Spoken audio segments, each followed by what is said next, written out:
బంధువు వచ్చాడు తానొంటరి నన్నాడు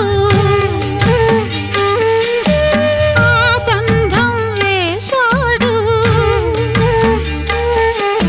సంబంధం చేశాడు ఆ పిల్ల అతనికి అనుకోకుండా ఇల్లాలైంది అనుకోకుండా ఇల్లాలైంది ఇన్నాళ్ళు